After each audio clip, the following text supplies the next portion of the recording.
வணக்கம். இந்திய தேர்தல் ஆணையம் புதுவையில் நடந்த இடைத்தேர்தல் வாக்கு எண்ணிக்கை தேதியை வரும் 20ஆம் தேதிக்கு மாற்றம் செய்துள்ளதாக மாநில தலைமை தேர்தல் அதிகாரி பெலாட்டி பெர்டின் அறிவித்துள்ளார். இது தொடர்பாக மாநில தேர்தல் அதிகாரி பெலாட்டி பெர்டின் கூறுகையில், தமிழகத்தில் திருச்சி, புதுவையில் இந்திரா நகர் தொகுதியில் இடைத்தேர்தல் வாக்குப்பதிவு கடந்த 13ஆம் தேதி நடந்தது. இதற்கான வாக்கு எண்ணிக்கை 17ஆம் தேதி நடைபெறுவதாக இந்திய தேர்தல் ஆணையம் அறிவித்திருந்தது. இந்நிலையில் தமிழகத்தில் உள்ளாட்சி தேர்தல் 17 மற்றும் 19 தேதிகளில் நடைபெற உள்ளதால் வாக்குப்பதிவுக்கு முன்பாக இடைத்தேர்தல் முடிவு வெளிவந்தால் உள்ளாட்சி தேர்தலில் மாற்றம் ஏற்படும் என்று வாக்கு எண்ணிக்கையை தமிழகத்தில் 20ஆம் தேதிக்கு மாற்றம் செய்தது. ஆனால் புதுவை வாக்கு எண்ணிக்கை குறித்து எந்த அறிவிப்பும் வெளிவரவில்லை. இந்நிலையில் புதுவையில் இடைத்தேர்தல் முடிவு வெளியிட்டால் தமிழகத்தில் வாக்குப்பதிவில் பாதிப்பை ஏற்படுத்தும் என பல்வேறு கட்சிகள் தேர்தல் ஆணையத்திடம் புகார் தெரிவித்தன. இதனை ஏற்றுக்கொண்ட தேர்தல் ஆணையம் புதுவையில் நடந்த இடைத்தேர்தல் வாக்கு எண்ணிக்கையை வரும் 20ஆம் தேதிக்கு மாற்றம் செய்துள்ளதாக அவர் கூறினார். கொள்முதல் விலை உயர்வால் பற்றாக்குறையான 46 கோடி ரூபாயை நுகர்வோரிடம் மின் கட்டணத்தில் யூனிட்டிற்கு 34 காசு வீதம் வசூலிக்க மின்துறை முடிவு செய்துள்ளது.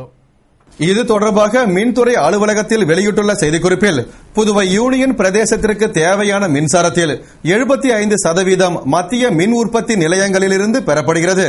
சமீப காலமாக மின் உற்பத்தி நிலையங்களில் பயன்படுத்தப்படும் நிலக்கரி மற்றும் எரிவாயு ஆகிய பொருட்களின் விலை அதிகரித்துள்ள காரணத்தால் மின்சாரத்தின் கொள்முதல் விலையும் உயர்ந்துள்ளது. இதில் 2010 வாங்கப்பட்ட மின்சாரத்தின் கூடுதல் கொள்முதல் விலையை ஒரு குடிசைக்கு ஒரு விளக்கு மற்றும் வேளாண் மின் நுகர்வோர்களை தவிர்த்து மற்ற நுகர்வோர்களிடமிருந்து முறைப்படுத்தி வசூலிப்பதாக கோவா புதுவை கூட்டுறவு மின்சார ஒழுங்குமுறை ஆணையத்தில் மனு தாக்கல் செய்யப்பட்டது.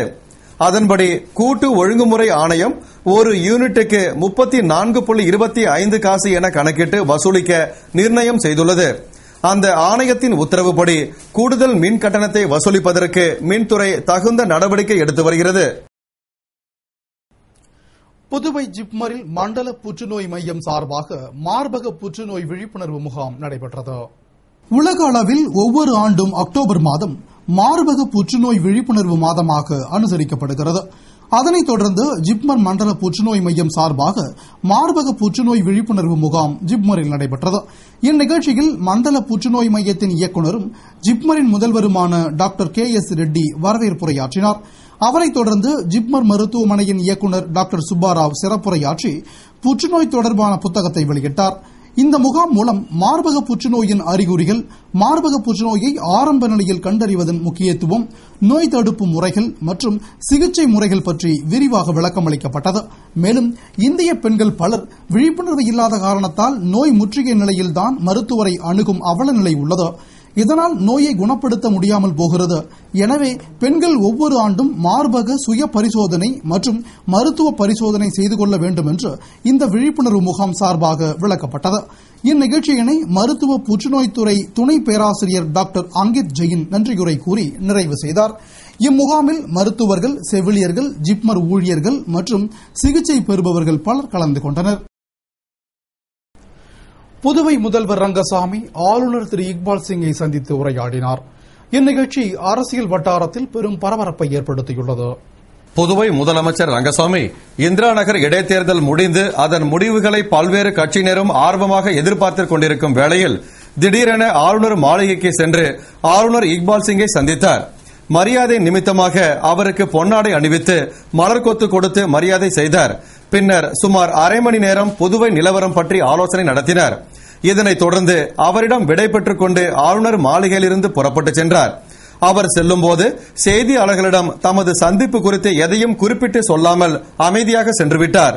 இச்சம்பவம் புதுவை அரசியல் வட்டாரத்தில் பெரும் பரபரப்பை ஏற்படுத்தியுள்ளது. தமிழகத்தில் உள்ளாட்சி தேர்தலை முன்னிட்டு சென்னை மாநகராட்சியில் உள்ள அனைத்து ஓட்டுச்சாவடிகளிலும் வீடியோ பதிவு செய்ய வேண்டும் என்று உயர்நீதிமன்றம் உத்தரவிட்டுள்ளது.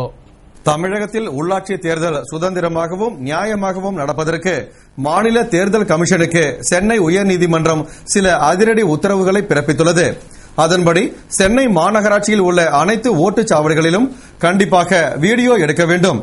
அத்துடன் வெப் கேமரா பொருத்தியும் வீடியோ பதிவு செய்ய வேண்டும். மாநிலத்தின் மற்ற பகுதிகளில் உள்ள பதட்டமான வாக்குச்சாவடிகள் எவை என்பதை கண்டறிந்து அந்த ஓட்டுச்சாவடிகளுக்கு வெப் கேமரா மூலம் வீடியோ பதிவு செய்ய வேண்டும். தேர்தல் நடவடிக்கைகளை கண்காணிக்க மற்ற மாநிலங்களில் இருந்து வரும் அதிகாரிகளுக்கு தமிழகம் முழுவதும் பார்வையிடும் வகையில் இடங்களை ஒதுக்க வேண்டும். இந்த தனிப்பட்ட தேர்தல் பார்வையாளர்கள் மாநில தேர்தல் கமிஷனருக்கு அறிக்கைகள் அனுப்ப வேண்டும்.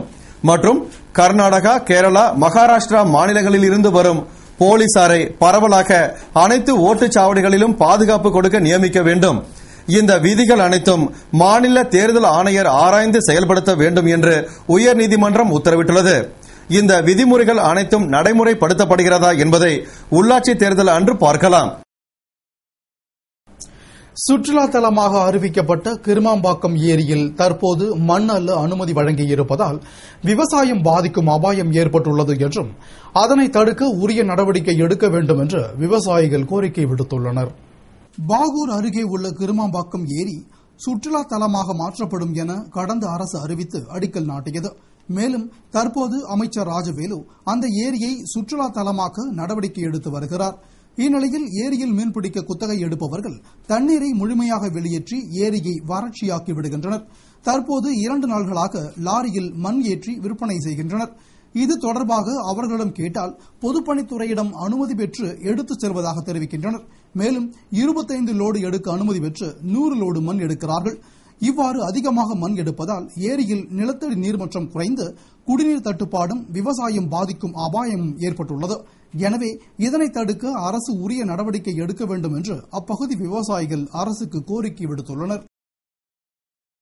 புதுச்சேரி வனத்துறை காப்பகத்தில் பராமரிக்கப்பட்டு வந்த மலைப்பாம்பு குட்டிகளின் வளர்ச்சி விகிதம் கணக்கெடுக்கும் பணி வனத்துறை கால்நடை மருத்துவர் குமரன் தலைமையில் நடைபெற்றது.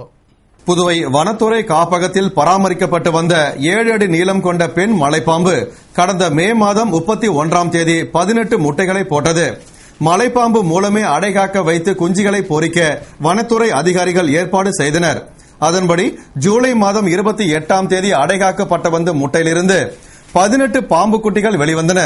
அதில் உயிருடன் இருந்த 14 பாம்பு குட்டிகளை தனியே பானைகளில் வளர்க்கப்பட்டு அக்குட்டிகளுக்கு தினந்தோறும் எலிக்குஞ்சுகள் உணவாக வழங்கப்பட்டு வந்தது. 2 மாதங்களுக்கு மேலாக வளர்க்கப்பட்டு வந்த பாம்பு குட்டிகளை வனத்துறை கால்நடை மருத்துவர் குமரன் தலைமையில் ஊழியர்கள் கால்நடை மருத்துவமனைக்கு கொண்டு சென்று வளர்ச்சியை கணக்கிட்டனர். இது பற்றி கால்நடை மருத்துவர் குமரன் கூறுகையில், ஆரம்பத்தில் குட்டிகள் 2 அடி நீளம் இருந்தது. தற்பொழுது 2.5 அடி நீளத்துடன் உள்ளது. ஒவ்வொரு குட்டியின் எடை சராசரியாக 1 கிலோ 20 கிராம் உள்ளது. இந்த குட்டிகள் நன்கு வளர்ந்த பிறகு மிருக காட்சி சாலையில் விடுவதா அல்லது வேறு இடத்தில் விடுவதா என்பது பற்றி அரசு உத்தரவு வந்த பிறகு முடிவு செய்யப்படும் என்று அவர் கூறினார். அப்பொழுது வனத்துறை காப்பகத்தின் ஊழியர்கள் உடனிருந்தனர். காலாப்பட்டு சிறையில் செல்போன் வைத்திருந்த ஒரு அதிகாரி மற்றும் 9 வார்டன்களுக்கு நோட்டீஸ் அனுப்பி சிறைத்துறை ஐஜி பங்கஜ் குமார் ஜா அதிரடி நடவடிக்கை எடுத்துள்ளார். புதுவை காலாப்பட்டு மத்திய சிறையில் உள்ள கைதிகள் செல்போன் மூலம் வெளியே உள்ள தனது ஆதரவாளர்களை தொடர்பு கொண்டு அவர்களுக்கு உத்தரவிடுவதால் புதுவையில் பல்வேறு வன்முறை சம்பவங்கள் நடைபெற்று வருவதாக போலீஸ் விசாரணையில் தெரியவந்தது. இதனைத் தொடர்ந்து காவல் அதிகாரிகள் கடந்த சில நாட்களுக்கு முன்பு மத்திய சிறையில் சோதனையிட்டனர். அப்போது கைதிகள் பயன்படுத்திய 15 செல்போன்கள் பறிமுதல் செய்யப்பட்டன. இந்நிலையில் சிறைத்துறை வார்டன்கள் மூலமாக கைதிகளுக்கு செல்போன் சென்றதாக புகார் எழுந்தது. எனவே சிறைத்துறை ஐஜி பங்கஜ் குமார் ஜா தலைமையில் அதிகாரிகள் சோதனையிட்டனர். அப்போது ஒரு அதிகாரி மற்றும் 9 வார்டன்களிடம் செல்போன்கள் இருப்பது தெரியவந்தது. இது தொடர்பாக ஒரு அதிகாரி மற்றும் 9 வார்டன்களிடம் விளக்கம் கேட்டு நோட்டீஸ் அனுப்ப அதிரடி நடவடிக்கை எடுத்துள்ளார். தகவல் உரிமை சட்டத்தை தீவிர பரிசீலனை செய்து அதில் உள்ள குறைகளை களைய திருத்தம் செய்ய வேண்டும் என்று பிரதமர் மன்மோகன் சிங் கூறினார். இது தொடர்பாக பிரதமர் மன்மோகன் சிங் கூறுகையில், தகவல் உரிமை சட்டத்தின் அதிகாரத்தை அரசு குறைக்காது, வெளிப்படையான நிர்வாகத்தையும் அதிகாரிகளின் கடமையையும் உறுதிப்படுத்த இந்த சட்டத்தை மேலும் பலப்படுத்தவே அரசு விரும்புகிறது.